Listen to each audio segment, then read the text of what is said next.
Hey, we are kicking along here. We're looking at what it means to be a movement. And Garrett kicked us off a couple of weeks ago. And we talked about a movement in and of itself. And he gave a killer illustration of a young Martin Luther King, a hero of mine. Again, one of my children is named after him. And so he was not content just to live in community. Nothing wrong with community. In fact, it's essential for us to live in community. It's important. It's right. It's good. God longs for us to do it. Our souls long for it. But that was never meant to be the whole summation. There's more to it than that. And so he took us down a road, and he had several great comments in there to us. But we were created actually for more than just community. Community is great. So what we were created for actually was a movement. We are going to be a movement that by definition is moving. It's going in a direction. It's not stationary.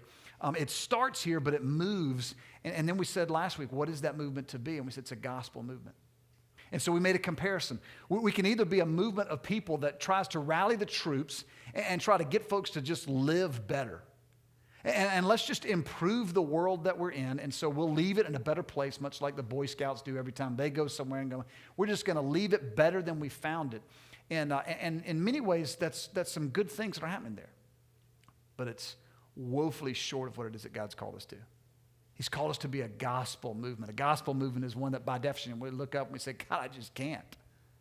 I have huge needs. You have no needs. God meets those needs. And in the process of meeting those needs, he then takes us in a direction where we are moving this gospel message forward. It's about the kingdom coming, the now and the not yet. So here's the question we want to sit on tonight. Who? Who are the people of this movement, and who is it that we are even targeting? Who are we going after in there? I don't know if you spent much time thinking about this. Now, in the world of church, which I was born into, raised into, and then really kind of, to be honest with you, early on, I went that route of going into ministry full time when I was early in life, early 20s, in which I said, this is the direction I need to go. And so in many ways, I haven't really experienced the corporate world. But in corporate America, you always have a target audience who you're going after. Everything is done by demographics. Right? And there's studies galore that are out there. And so on TV, they want to get the Nielsen ratings for this particular demographic. Are they watching the TV at this time? And so the commercials are targeted there. And we know that if you have this particular business, then you're going to go after this demographic and this market and so forth. And it's all science, and there's nothing wrong with it. It's good business. It's good practices. And I wonder sometimes if we in the church kind of do the same thing. Well, who are we going after? Well, I want to go after this person. And so we have this mythical person as to who it is that we're targeting. There's actually no person in the world that's actually like this, but we have all this makeup of who this person is and say, well, that's who we're going to go after because this is where the Lord's placed us. And there's nothing wrong with that, but I wonder if you and I are going down that direction and just saying goodbye to a whole bunch of people in the process. Where we are just passing by folks that every day are in desperate need of this gospel message. And we've got the movement. And we're moving for just this one particular type of person. I don't know that that's necessarily wise. I also don't know that it's wise that we don't target anyone at all, though. Just to get out and say, well, you know what? I want to minister to people. Well, great. Have you actually done it? No, I'm just looking for people, man, because I love people, and Jesus loved people, and so I want to minister. All right, good. Go do it. If we get so broad and we don't have any sort of direction there, I don't know that that's as healthy either. And so tonight, the gathering, who are we and who are we going after? In some ways, I want to give you a general term first. A guy came here several weeks ago, Michael Goheen, and he preached a sermon. And I was actually the worship pastor for the Saturday night service, and then Randy kicked me out for the Sunday morning services. He had to have the A team come in and do that, so the B team left on that night. But he said these things, and I'm just jotting them down as quick as I possibly can because I can write actually faster than I can type. I'm still this guy, when I type. I'm up to 6 actual digits now. Every now and then I get crazy, put the pinky for the shift key over here, but. Here's what he said. What would a church look like? What would a movement look like if they were living under the power of Jesus, as we were living as Jesus lived. Now just listen to this. We would be a community of self-control and marital fidelity in a world saturated by sex. A community of truth, kind, humility, and gentle boldness in a world of relativism and uncertainty and suspicion. We'd be a community that knows God's presence in a secular world. We'd be a community of generosity and enough in a world of consumption. We'd be a community of thankfulness in a world of entitlement. We'd be a community of praise in a world of narcissism. A community of self-giving love in a world of selfishness and self-gratification. A community of wisdom in a world of proliferating knowledge and information technology. A community of patience in a world of immediate gratification. A community of compassion in a world numbed by overexposure to violence and tragedy. A community of joy in a world dominated by a frantic and hedonistic pursuit of pleasure. A community of depth in a culture of superficiality and triviality. A community committed to the important issues of our globe in a culture of apathy and indifference. And a community of joyful and serious purpose in a culture amusing ourselves to death. That's what we would look like. That's the kind of people that we would love to be. And I would agree, and I would put my stamp on it. It's not that he needs it, he's much brighter, but I would say yes and amen to all this. And I would say, but where do we start? In this generation, there's been so much that's been written on now on this particular generation. I was talking with a guy earlier about this. And depending on who you talk to, it could be Generation Y, it could be the Millennials, there's several other titles that are given there. But think this, somewhere in the neighborhood of born in 1981 all the way up to born in the year 2001. Don't have anyone here born in 2001. But somewhere in there is this group, and they're called the Millennials, and there's so much information that's written about them, there's so much projection that's there, and here's what they want, here's what they don't want, and some of that's good and valuable, and some of it's not. But here's an observation that I have made in my years in youth ministry. And the bulk of my ministry years have been devoted to that demographic. And so here's what I see that encourages me. I am so cynical. That is a confession of sin on my part. I'm cynical when it comes to us talking about the church going to do great things globally.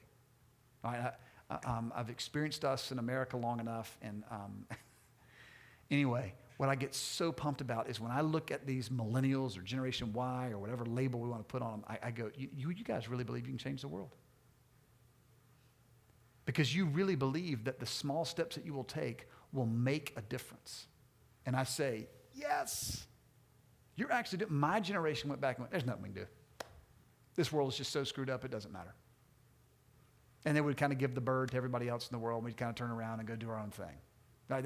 My generation is horrific, Generation X. Right?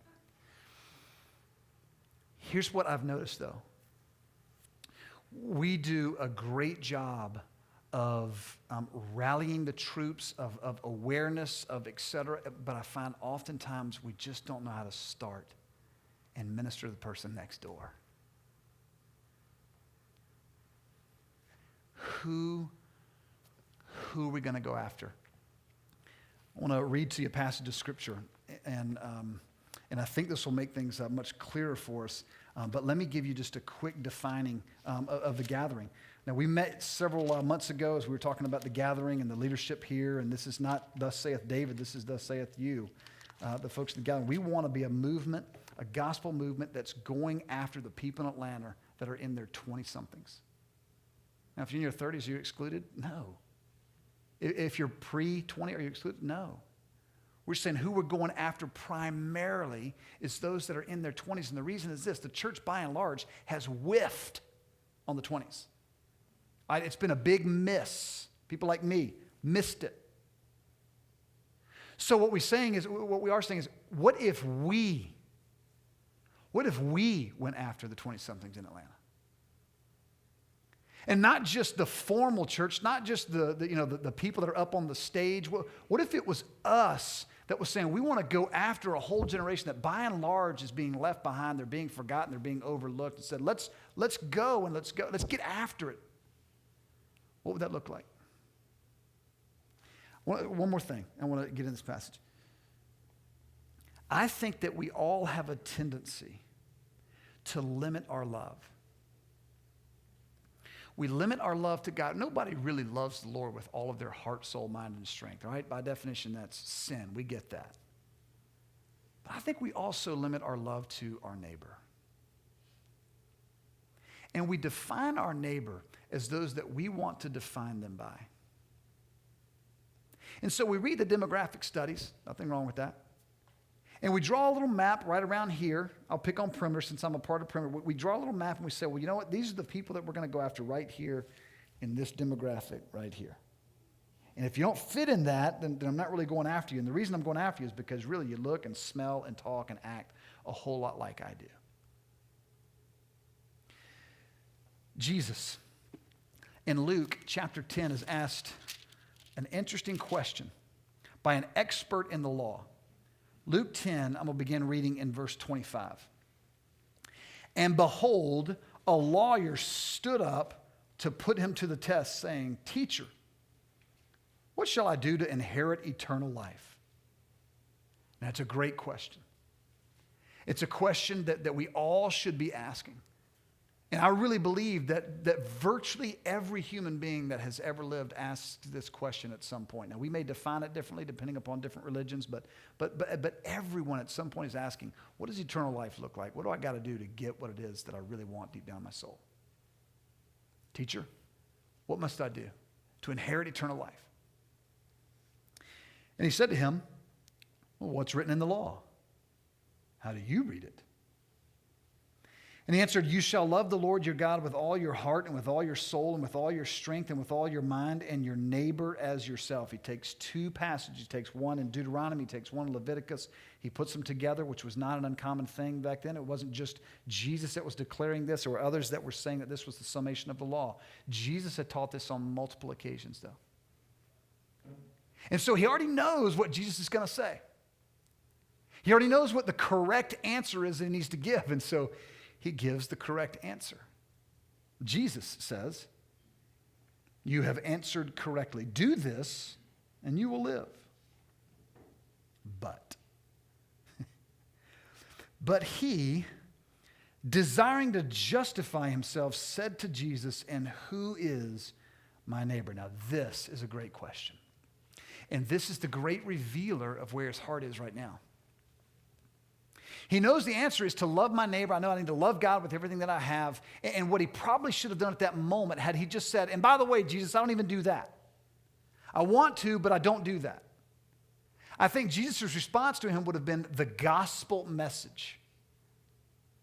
So he says, I love the Lord your God with all your heart, with all your soul, mind, and strength, and to love your neighbor. And so then he says, well, now, Jesus, tell me this. Who exactly is my neighbor? The reason he's asking the question is so that he might justify himself. Here's what they were doing in this age. They were putting a definition around who your neighbor is. And as long as your neighbor fit within these particular categories, that you could treat somebody in this particular demographic with love and compassion, and that's how you would love your neighbor. And they had reduced the law on the other end. They said, here's what it means to love God. And so they'd taken the vast command that God had given them to love him, and they had reduced it down to this, and they were able to manage this particular part. So I'm loving the Lord my God with all my heart, soul, mind, and strength. And now I'm going to define my neighbor right here. And so I'm going to love God to this degree, and I'm going to love my neighbor right here. And so he's trying to say, look, Jesus, I'm doing this. So Jesus, tell me, who exactly is my neighbor? Jesus replied, a man was going down from Jerusalem to Jericho, and he fell among robbers who stripped him and beat him and departed, leaving him half dead. Now, by chance, a priest was going down that road, and when he saw him, he passed by on the other side. And so, likewise, a Levite, when he came to the place and saw him, passed by on the other side.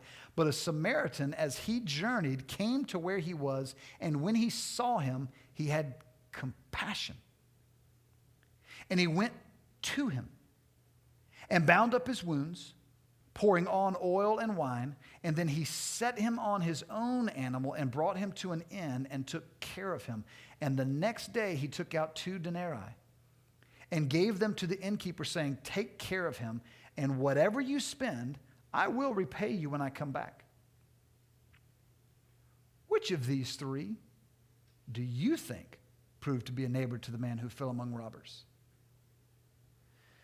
And he said, the one who showed him mercy. And Jesus said to him, you go and do likewise. It's a story we're all familiar with. I want to just draw our attention to a couple things in the text, though. There's going to be different types of people that are mentioned. The first person that Jesus mentions right out of the gate is a particular man who was traveling from Jerusalem down to Jericho. Now, Jerusalem was up a little bit higher in elevation, so he would be traveling downward. He would travel about a 17-mile journey to go from Jerusalem to Jericho. And on this particular journey, as is the case to this day, it's a dangerous journey. There are people who would hide on either sides of the road. They had various places in which they could come and they could attack someone. So they would wait, they would be there and pray. They would wait for this particular person or persons to come down. They would pounce on them and they would take whatever it is that they wanted. So the first person Jesus mentions is this traveler, is this victim. It is someone who is making a foolish decision. Now, nobody would have lost this in this day and age when Jesus is telling the story. Nobody would have thought, that guy's an idiot. To make that journey by himself, moron, he deserved it. Then Jesus tells us about the victimizers. You have the victim that's there. You have the victimizers. And the victimizers are those who are just laying in wait. They're prey. They're waiting to pounce. They are those who have come to steal and to kill and to destroy. They do not value human life. They take whatever it is they want, whenever it is they want, all through illegitimate means, through deception, through harm, etc. So you have the victim and you have the victimizers that Jesus starts out the story with, putting them right side by side. And he tells us there's a religious man. This is a priest. This is one who offered things to God on behalf of the people. This was the one who was to go before God on behalf of the needs of the people to say, oh, God, would you do a work? And he's walking along. He sees this particular individual. Now, it's a made-up story, so we shouldn't read into motives yet, or I don't think at all. We don't have that freedom to do that. But he sees this individual over here. Now, what the Bible tells, what Jesus tells us in telling the story, is that the guy was stripped, he was beaten, and he was half dead. He was literally naked. He is there without anything covering him in all of his shame. And the one who's representing God says, I'm going on this side of the road. Now, whether we should take that literally or not, I don't know. I know that Jesus is getting across to us the point, though, that he saw the need and he chose intentionally not to meet the need. He chose to go away. If he would have touched this particular person, he would have become ceremonially unclean. He could not have performed his duties. So thinking about his own profession, thinking about his own job, he says, I'm not going here. And then a Levite comes along. The Levite is there. He's in many ways a sidekick. I don't want to reduce it to that because it's not just that, but the Levite doesn't share the same level of responsibility the priest does, but he shares a great deal of responsibility on behalf of the people. And the Levite walks up. He sees the same scenario. He makes the same decision where he goes over on this side. He sees someone who is clearly in need. I'm not going to go near him. And then Jesus says something that every person out there,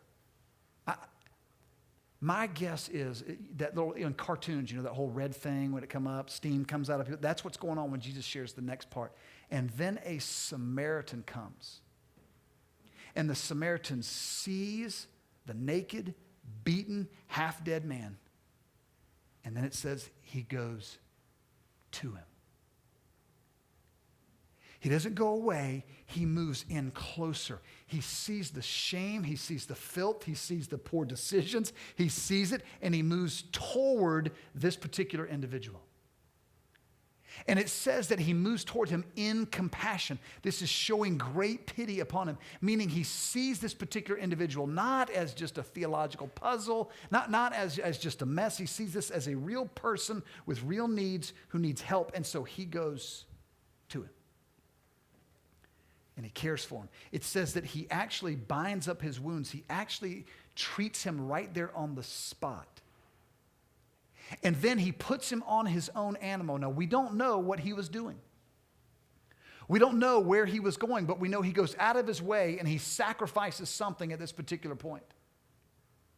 And he takes him over to this particular inn, and he puts him into the inn. And then all that night, he cares for his needs, even right there. Him personally staying with him, he has just become all kinds of unclean because he's associated with him. And the next morning, he then goes to the innkeeper and he says, I don't know how much money this is going to cost. I know that this will cover it for right now. If there's anything else that it costs, I'll cover it. And then Jesus asks the real question. The real question is not who is my neighbor. The real question is which one of them was a neighbor. In other words, he's peering right through the expert in the laws, going right to his heart saying, are you a neighbor? You're trying to figure out how it is that you can limit who it is that you minister to, how you can be acceptable before God on your own terms. And I'm asking you, are you really a neighbor? Or was this Samaritan in a fictional story, is this the guy that's a real neighbor?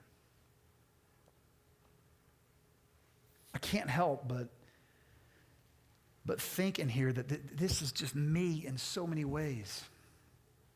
Maybe the modern day example of this would be if we were to share a story and we were to have particular religious leaders of our day that would be going and would see someone who is there, make it the same scenario, someone who's half dead, that's beaten, that's naked, ashamed, all that. And we would have the religious leaders that would go to the side. And then you would have a Muslim who would come up and who would tend to the needs. Us, we in America, we'd go, oh, wait a minute now. That's what was going on in their minds. You're telling me that this unrighteous person in a different religion was the one who was acting like God would act? Now, what Jesus is not trying to say is that the Samaritan was righteous. He never once says that in this parable. He never says that this man had walked away justified. What he's saying is this was the neighbor. Now, what is Jesus really getting at, though? Do you know that the leader, the expert in the law, couldn't even bring himself to say the word Samaritan? Which one was the neighbor? That one that had mercy. It's like when I talk about that other school in Alabama that's not the Crimson Tide. What Jesus is really getting at, though, and this is where I want to dial in and end our time. What Jesus is really getting at is this. Do you know who you are in this story? The easiest thing in the world right now in this story would be for me to say, well, now you just go be a good neighbor. Because what God has called us to do is to go minister the gospel to everyone around.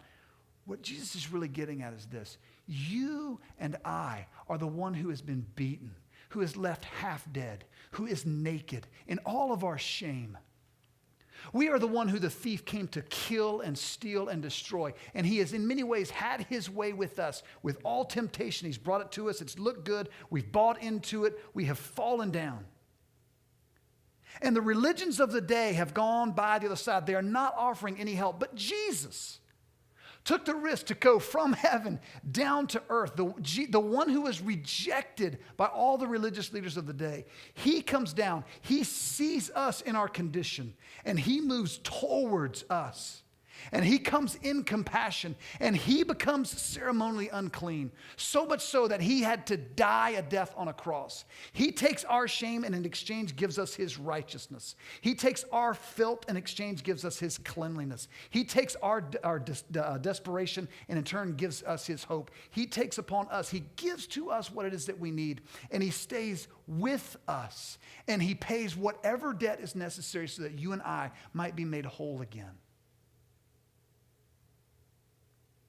So the real question Jesus is asking is this: are you a Christ-like neighbor? Ministering this gospel. Can I put it in these terms?